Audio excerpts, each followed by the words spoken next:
Welcome to My Wellness Physicians webinar called Heart Strong, Protecting Women's Hearts Through Hormone Changes. A little bit about me. I'm a double board certified family medicine and obesity medicine with over 20 years of experience in medicine, spanning from primary care, urgent care, and now obesity medicine, as well as hormone therapy for both men and women. I'm the founder of My Wellness Physicians, which is a specialty clinic in Leesburg, Virginia, focusing on metabolic health, obesity medicine, and hormones. All right, so let's talk about heart health in women.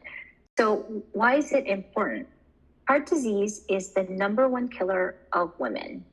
In 2023, 1 in 5 female deaths is attributed to heart disease. And really only about half of the US women, about 56%, recognize that heart disease is their #1 killer. So not a lot of women recognize their own heart risk, right? So, and a lot of these changes occur generally after 40, where we see these hormonal changes. All right, so let's talk about the power of hormones. I always tell patients that estrogen is highly cardioprotective. So throughout our lives, it's had protected us by supporting vessel health. It keeps the vessels much more pliable. It helps with keeping our cholesterol in check and in balance. And it's highly anti-inflammatory. Now, as we go through these changes in perimenopause, menopause, with these shifts in hormones, where our estrogen declines, we now see a reversal of these things and an increase in cardiovascular risk.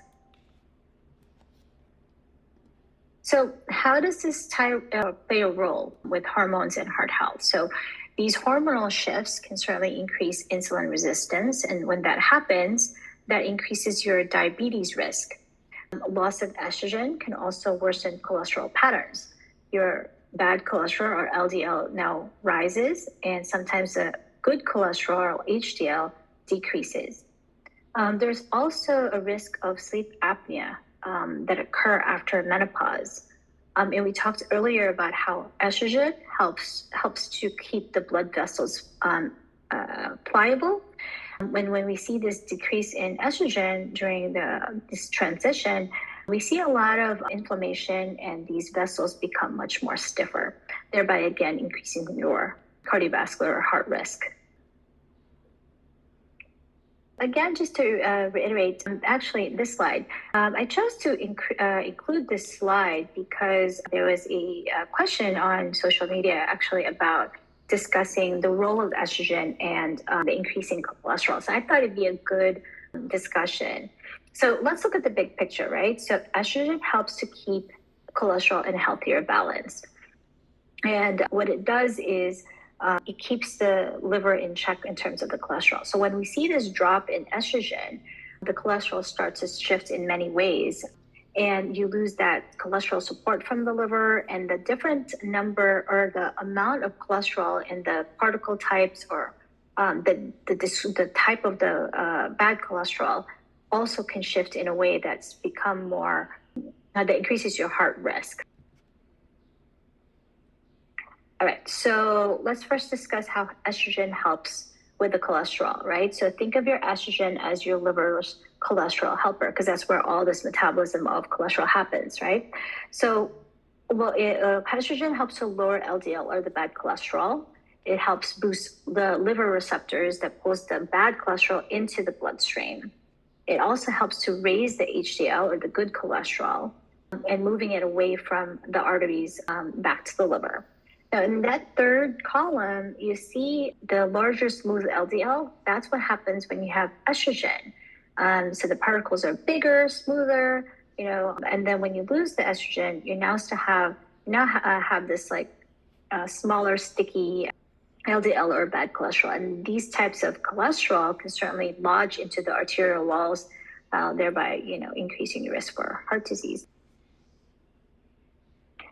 All right, so when you look at your cholesterol panel, this is what estrogen does. It increases your when it drops, it increases your total cholesterol, increases your LDL, the HDL may decrease, and then looking back to the previous slide, your LDL particles can become smaller and stickier and thereby adhering to those plaques.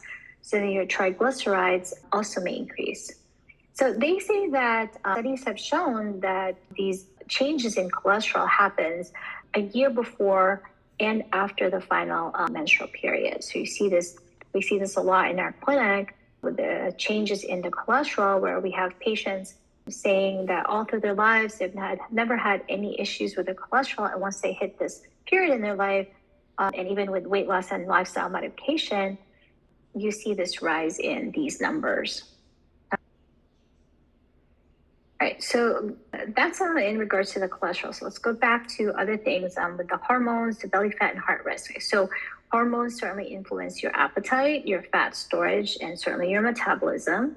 And during menopause, you start to see this fat shifting in your abdominal area. This is what we call central adiposity, or that central belly. And it certainly there's a strong link between heart disease and that central adiposity, or that belly fat. So just key statistics, as we said earlier, 1 in 5 women die from heart disease. And most of the time, a lot of these women have no warning symptoms, and some, which is a sad thing, because sometimes it's often dismissed or these symptoms are missed by women.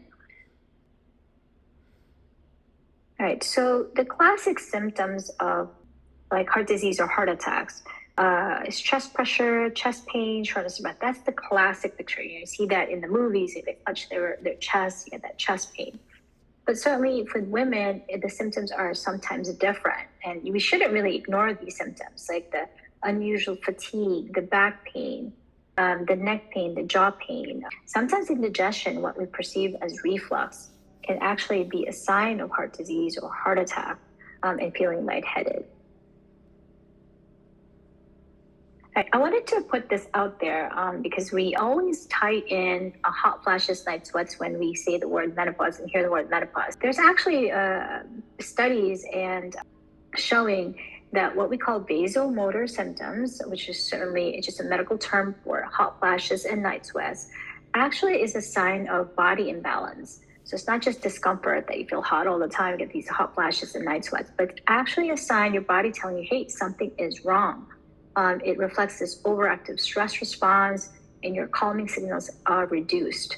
Now, mild to moderate symptoms of these vasomotor symptoms of the hot flashes and night sweats are pretty much common, but certainly when it's severe and very frequent, they've shown an early onset of these vasomotor symptoms. And if it's persistent, there's a higher risk of developing heart disease. So if you're having the severe vasomotor symptoms, treat it as a warning sign and be more diligent in monitoring your heart health, and certainly preventive care when this happens. There's a lot of screening tools to see how severe it is. It's not just as easy as how many times in a day, but certainly like the severity, how it occurs, and et cetera, and things like that. All right, so when you see your doctor on your next visit, you want to come prepared. You want to talk about and know certainly your family history of heart disease or stroke. You want to know your blood pressure, your cholesterol, your blood sugars, and talk to them if you're in this transition, your menstrual history and your menopause history, and certainly knowing your metabolic health, your weight, your BMI, and your waist circumference certainly helps. Now, these are essential screening tools that are typically monitored or you get from your doctor. You got your lipid panel where we check your bad cholesterol, good cholesterol, triglycerides. You get your fasting sugars or fasting glucose, your hemoglobin A1C, and that tells us it tells us how your sugar looks like in the past 3 months. Blood pressure, do you have hypertension? And sometimes they do get EKG if it's indicated. Now, there are certain advanced lipid markers or cholesterol markers that should be considered, and should talk to your doctor about it. It's not really in guidelines per se, but certainly it does tell a really much different picture. So what are these tests? You got your lipoprotein little a, which is such a genetic component to that. 1 in 5 people will be positive for lipoprotein little a. And what it is the stickiness of the LDL, of bad cholesterol, into the arterial walls and your artery walls.